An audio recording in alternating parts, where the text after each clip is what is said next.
Finally, the day arrived when Sia was going abroad. Jimin was looking at them while Van hugged her sister heartfully, and Mira was getting emotional too. Keep your promise. If you don't come over, I'll leave everything and come there immediately. Van said, feeling only sadness. Sia shook even though she felt sad too and spoke. I'll definitely come. Now you guys can let. Hey, we will wait. You still have enough until you find. She will cry if she stays long. Just take her under it. Sia, I won't cry. Mira, please take our sister with you. I need to talk to Jimin alone. Vern didn't ask anything. She just went up. And then Sia kissed her forehead and whispered, take care of yourself. You too. She kissed her forehead with affection and left with Mira, while Jimin looked at Sia with confusion.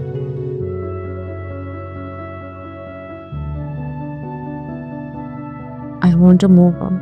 If I stay here, I can't. I need space and to stay busy with work too. I understand you. Jimin, when will you propose to my sister? When she asked, his face turned red. Why would I propose to her? He looked away, pretending he didn't know anything, but she smiled, teasing him. I know all about your love for my sister. Now stop pretending to be innocent.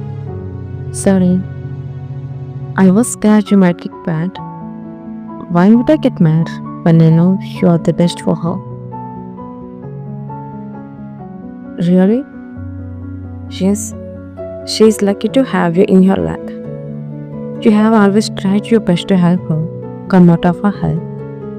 You stood by her in her worst situations, wiped her tears, and brought a smile back to her face. Just because I see I'm laying her here. No, you are here to protect her. Make her yours and demand. But I am hesitant. I don't know how she feels about me now. I can't force her to love me back. I'll just wait and understand her more. The way Jimin said this impressed Sia. She stretched her hand and for a handshake, and he took it, shaking it with a smile. I want to say take care of myself, but I won't because I know you're right. Goodbye, Jimin. We will miss you, Sia. Please take care of yourself. She nodded, pushing back her emotions, and slowly moved forward in her electric wheelchair, guiding with each step.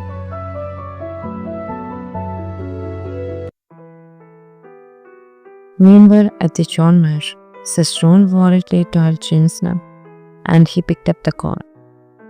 Where is Jungkook? Have you seen him? She asked with tension in her voice. She was asking him the same question every day and getting no answer. Jungkook left the mansion and everything. Not yet. I have been searching for him, Auntie. I have even called his other friends, but they all seem they don't know or haven't seen him. It's been days since I have seen my son's face. Try to stay calm, please. He's a girl. He knows how to take care of himself. He's not even in his right mind after finding out Juan was innocent. He's been blaming himself, remembering how he hurt that girl. He couldn't wait it. Sia hates him now. I'm scared. What if he does something to himself? Auntie, please take her. I'll bring you home safe, no matter what today. He hung up the call.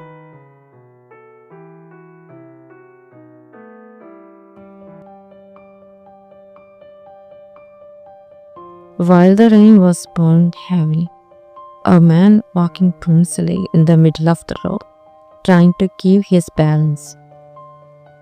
Vehicles were honking as they passed by. He was no one else But Jungkook, he was completely drunk, walking on the road. His long hair covered his forehead, and his shirt was half untucked. His whole body was soaked in the rain as he stood in the middle of the road. Headlights severely flashed in front of him. A car was about to hit him, but stopped in time and drove past, cursing at him. Do you want to die in front of my car? Get off the road, you. The person couldn't see Jungkook's face clearly in the rear, as he was completely soaked. Otherwise, he could have been shocked to know he had just cursed them off again. But even after being cursed, Jungkook didn't get angry. He just shook sadly, with pity in his eyes, like he'd said whatever that was. Just like that, Jungkook was crossing the road, getting scolded by strangers and hearing non-stop honking. Meanwhile, Jin was passing, worriedly searching for Jungkook after hearing from the guards that Sia was going up out. But he stopped his car and was confused when he saw Jungkook from behind. Who is that damn man walking in the middle of the road like it's his father's road? Oh my god. He gasped as a truck nearly hit Jungkook, but stopped just in time, and truck driver started scolding him. Jin squinted his eyes, feeling like the person looked familiar. Wait, Jungkook? Yeah, that's Jungkook. He quickly pulled the car over and rushed out, running toward Jungkook. He held him tightly, getting drenched in the rain himself, while the truck driver was still scolding in the background. This has no fear. Jin shot a dangerous glare at the driver, making him curse. I dare you to say one more word, and you won't live to see tomorrow. The driver started quickly pulled away his truck, and Jin turned to look at Jungkook. His heart clenched when he saw a cut on his head, and Jin's anger fled. What the hell is wrong with you, Jungkook? Did you get into an accident too? She shook Jungkook's shoulder, trying to get him to look at her, his tension growing as he checked on him. Jungkook finally looked back at him. It would have been better if I had gotten into an accident. Shut up. Get in the car. We need to go right now. No, there is nothing left for me. Just leave me. He tried to push Jin away, but Jin didn't move an inch. I don't have time to argue right now. Please come with me, or she will break down again. Jungkook again tried to push him up in drunkenness, but Jin suddenly slapped him hard, causing alcohol dizziness vanished instantly. Jungkook stared at him in shock, as Jin had never scolded or hit him before. Sia was leading the cut. If we don't place the airport before she leaves, you might never see her again. You are lying, Dad, just to make me come back to more. Jin showed a picture of Sia at the airport to Jungkook on his phone, which he got from his guard. That was enough to scare Jungkook to death. He screamed trembling, but Jin didn't waste any time. He immediately tracked to Jungkook and made him get in a car and drove off to the airport.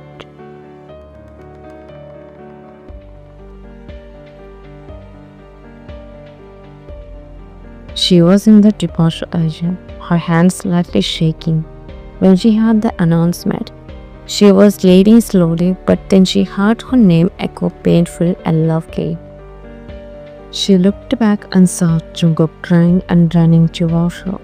Behind him, Jin was turning to looking worried. Please don't go, Sia. He was running, tears already flowing, but before he could reach her, security guards stopped him. Sir, you shouldn't go without your boarding pass. Stop. Ling, my love is leaving. He was trying to pull himself back, but they weren't letting him go, stopping him. Sia couldn't wash him anymore. She turned her head and leaving without looking back. That was it. Jungkook broke down even more. Please, Sia, don't leave me. He was calming there, crying, and Jin pushed the girls aside from Jungkook, telling him to go to Sia. Jungkook ran over, blocking her path. When the girl was about to run after Jungkook, Jin yelled at them. You both wanna turn. Do you even know who you're stopping? He's a mafia king. They didn't really know at first. It was just their duty to stop people. But when Jin stopped, they looked back and saw Jungkook properly and got scared.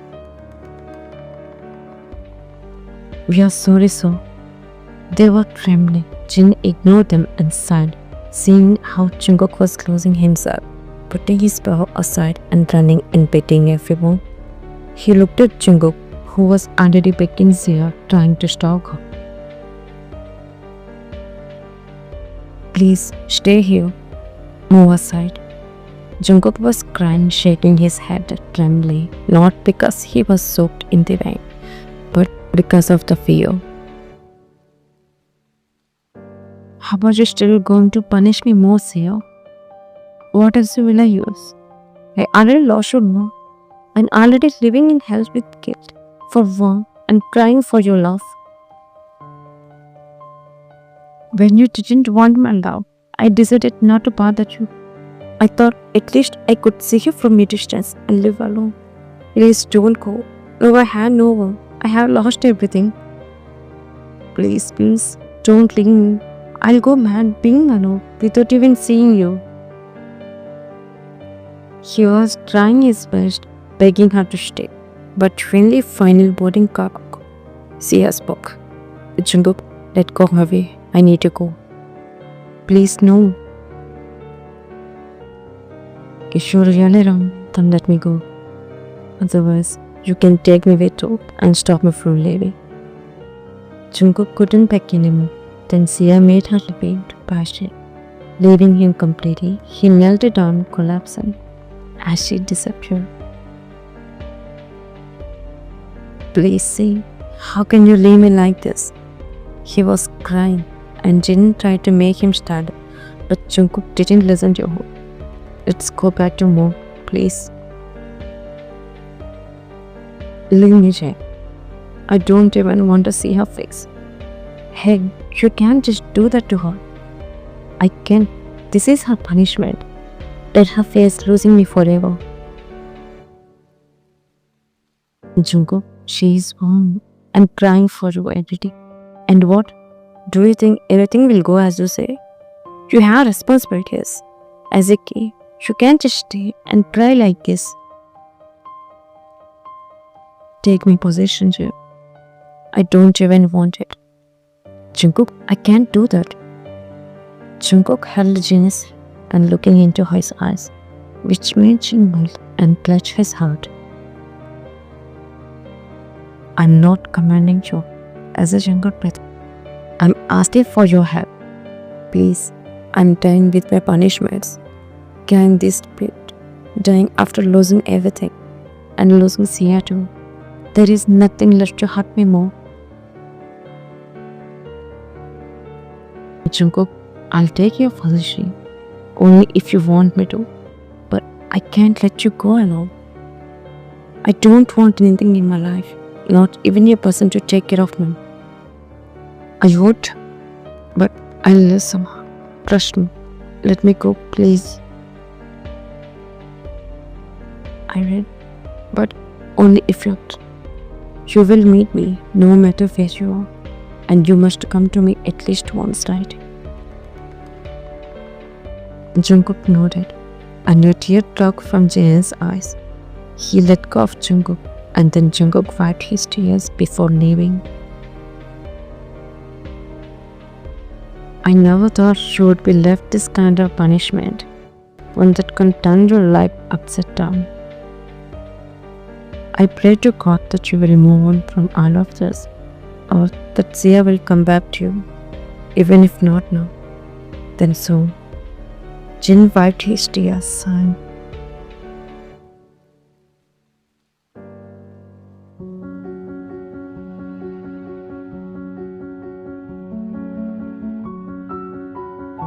Jimin was waiting for Vaughn alone, pressing his lips into a thin laugh. As he was getting slightly nervous, he put his hand in his pocket and took out a gift. Jimin, you can do it. She'll accept it.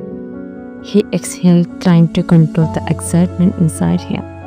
But when he saw Vaughn coming, he quickly hid the gift behind his back and waved at her as she walked toward him, smiling that way. He felt like he was falling for her more and more. Did I keep you waiting too long? He didn't respond, still looking at him with a soft smile. She waved her hand in front of his face, calling him. Hey Jimin, where were you last minute? He realized what he was doing, then said sorry and brushed his hand through his hair awkwardly. I just wanted. You wanted what? The way he was slightly blushing, and she noticed it. Her heart started beating fast as she was hoping that maybe he was finally going to propose to her today. They had been dating recently, and she had been expecting him to propose every day and every second. Will you take this small gift for me? He showed her the gift. Her face brightened when she saw a small pink rose hairband. It's not that costly, but when I saw it, I wanted to give it to my baby. I wanted to give it to you. She noticed the way he almost said it, but quickly caught it up. When he was about to hand the gift to her, she shook her head saying no, which left Jimin completely blank. You don't want my gift. Just put it in my head yourself, Jimin. She said shyly. Jimin's eyes widened like eggs. She nodded again as if confirmed he heard her right. He stepped closer to her and she lowered her head slightly. He brushed her hair softly with his fingers, tucking a strand behind her ear, placing the hairpin in her hair. He couldn't move away, liking being close to her. Then she lifted her head and met his gaze. Why aren't you moving back? She asked purposely, knowing exactly why he couldn't. He spoke, losing himself in her gaze. Because I want. He cut up his sentence and tried to cover it, but she quickly brushed his ear and scolded him in a cute way, which surprised him as she got annoyed when he tried to not confess again. When will you propose to me? You idiot. Should I ask you myself even now? What? Are you serious? She started in disbelief. Then she shyly confessed. Yes, I am. I'm waiting for the moment. When will you propose to me and marry me as soon as possible? But you are still not even asking me anything, even though we are dating. I'm hesitant, wondering if you would get angry or feel forced if I ask you. Why would I feel like that? I'm also in love with you too. You what? Yes, Jimmy, I'm in love with you, but I have been waiting for you to propose to me. She was cut off when he knelt down on one knee, pulled out a box from his pocket, and opened it. She was surprised to see a ring with a heart-shaped design. Vaughn, I have always kept this ring with me to propose to you, but I wasn't important. Now I can't hide it anymore. Will you marry me? She gets emotional, not even expecting she would propose to her just seconds after she asked him. I'll marry you. She put the ring on her ring finger and stood up. Then he suddenly placed his hands softly on her face, leaving her speechless. His next move was unexpected. His eyes spoke more than she had ever seen before.